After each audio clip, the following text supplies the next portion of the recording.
This meeting is being recorded.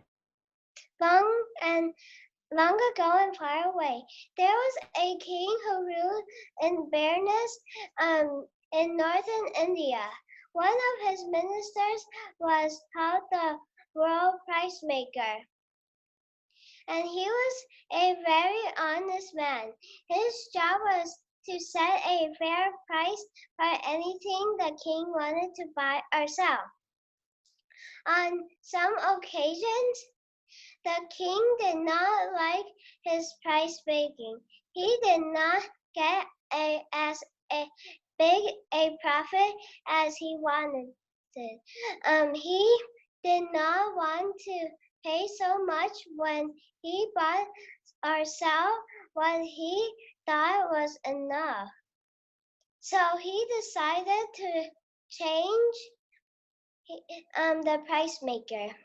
One day, he saw a nice-looking young man, and he thought, this fellow would be good for my price-making position.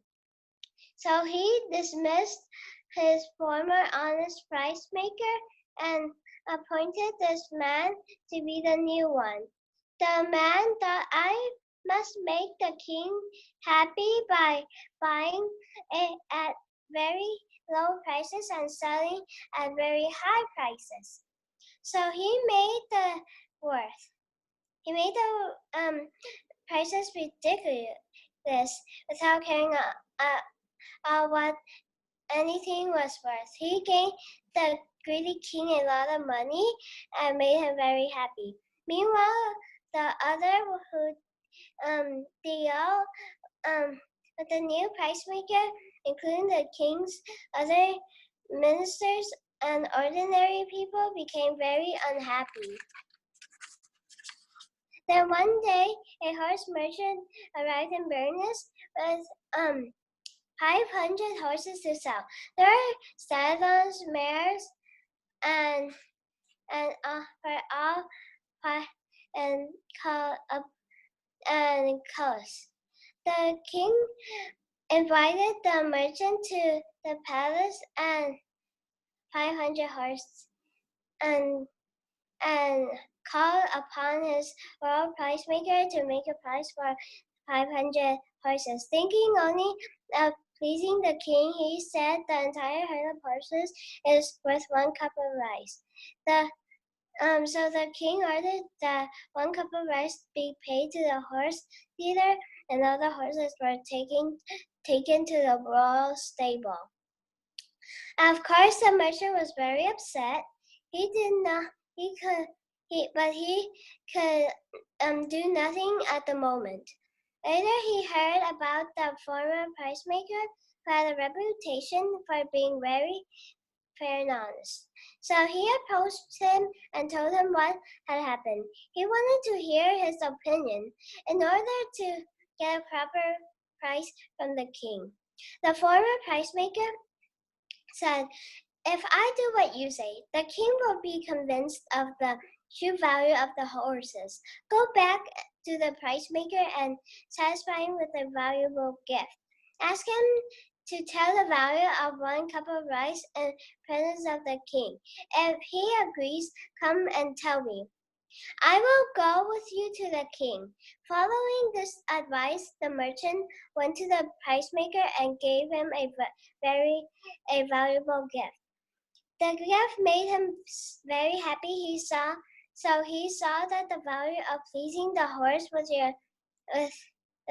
the horse dealer. Then the merchant said to him, I was very happy with your previous oration. Can I please convince the king of the value of 1 cup of rice? The foolish price maker says, why not? I will explain the worth of 1 cup of rice even in the presence of the king. So the price maker thought the horse dealer was satisfied with 1 cup of rice. He arranged for another meeting with the king. As the merchant was departing for his own country, the merchant reported back to the old price maker. and they went together to see the king.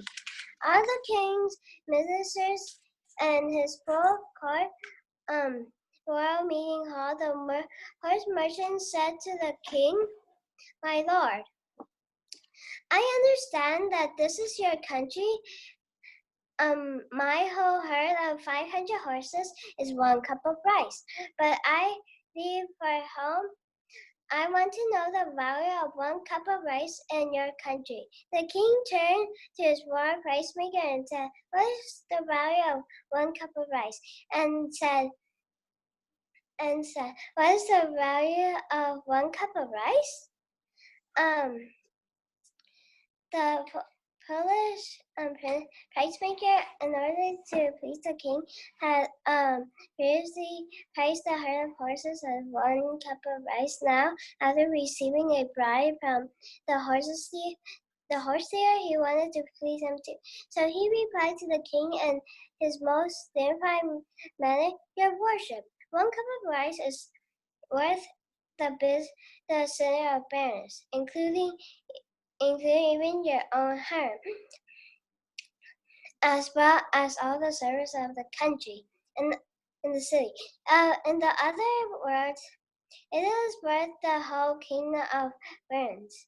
On hearing this, the royal ministers and wise men in the assembly hall started to roar with laughter, slapping their sides with their hands.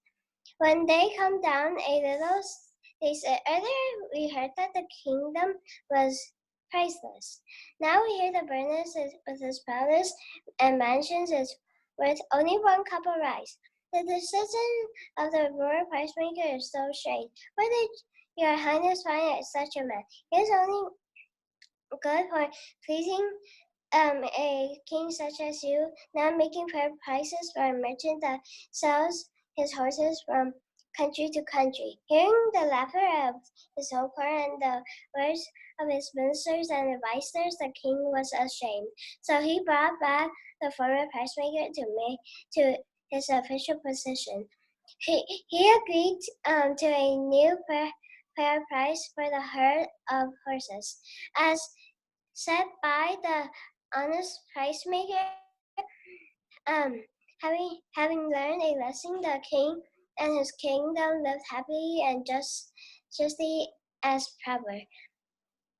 So the story is mostly about the king. At first, the king wanted to have more money because the former price maker gave the real prices, but he had lost a lot of money, and he wanted a lot of money, so he hired a new price maker, but he was Polish, so he set weird prices, and a once a merchant came, and then he said that all 500 horses is worth 1 cup of rice, and then and then they and then the merchant came and said to the king that um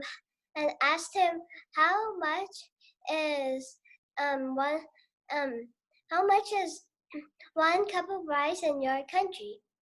And then the king asked the price maker how many, and then the price maker said the whole city. So then everybody laughed, and then they said that the king was was was he they asked the king where they found this such a price maker. And so when the king heard that from his ministers and advisors, he was ashamed to himself. Then he got back the former price maker, and then the kingdom lived happily ever after. And the moral is, in a full and high office can bring shame even to a king. An example of this is when me like for example like A, B, and C. A hired like a foolish person to a foolish guard, and then the guard let everybody in. He so the guard even let thieves in.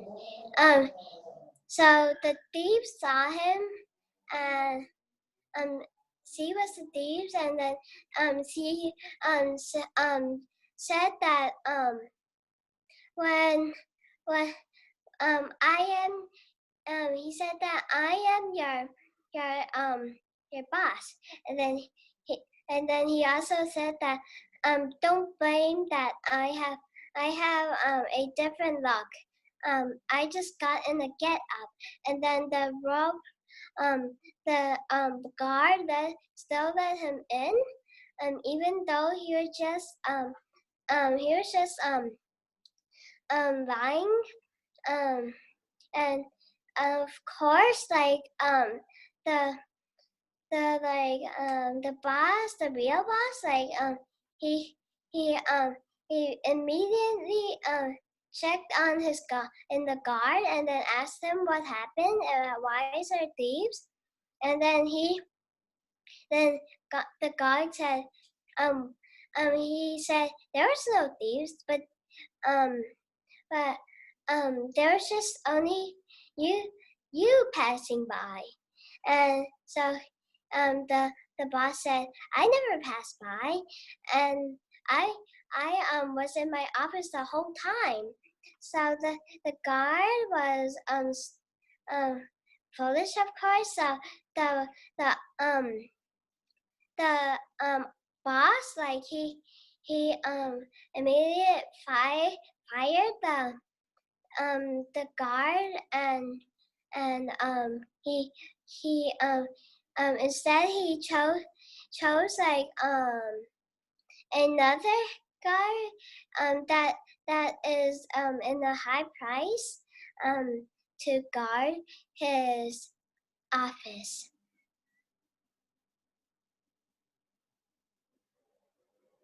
This meeting is being recorded. Once there were two salesmen who were selling pans and pots. They knew each other and agreed that they should split the town among them. They agreed that if one is finished on all parts of the area, the second one could come and try to make a profit. One day, an old lady and her daughter came to the man and asked to how much the bracelet was, and they didn't have enough money, so the old lady tried to trade with the man. So she invited him to her house, and she gave him an old plate. She said it was useless, and she could trade it with the bracelet. When the man looked at it, he realized it was made of gold, but didn't tell us, and he said that it was worthless, and he left. Then later, the second man came, and she traded him the plate for the bracelet. He looked at it and realized it was made of gold, and he told the old lady it was worth more than everything he had. So he traded her the golden plate for all his property except for a little money to go on the ferry across the river, and she accepted it. So later, the first man came back and said that he would trade some money for the plate. The old lady said that you have lied to us, and the second man has the plate and is on a ferry. the man ran out to chase after the fairy. He told the man on the ferry to stop, but he continued. He was so mad that he coughed up blood and had a heart attack and died on the spot. The summary of the story is that there were two sailmakers and divided parts of the town. A lady tried to trade the first man with the old plate, with the bracelet, but the man realized it was a golden plate but didn't tell anybody and left. The second man came and he realized too that it was made of gold, and he told the truth, and he gave all his property except for some money to buy the ferry. And when the man came back, he realized that someone else took it, and he tried to chase them down, but he couldn't catch them and had a heart attack. And the moral of the story is that honesty is the best policy. An example of that is one time when I did something wrong, and when someone asked me, I lied about it because I didn't want to get in trouble. But then I got caught, and I realized that if I had told the truth, I would have been less in trouble. So, which caused me for people to lose trust in me. And so, I realized that telling the truth is better than telling a lie.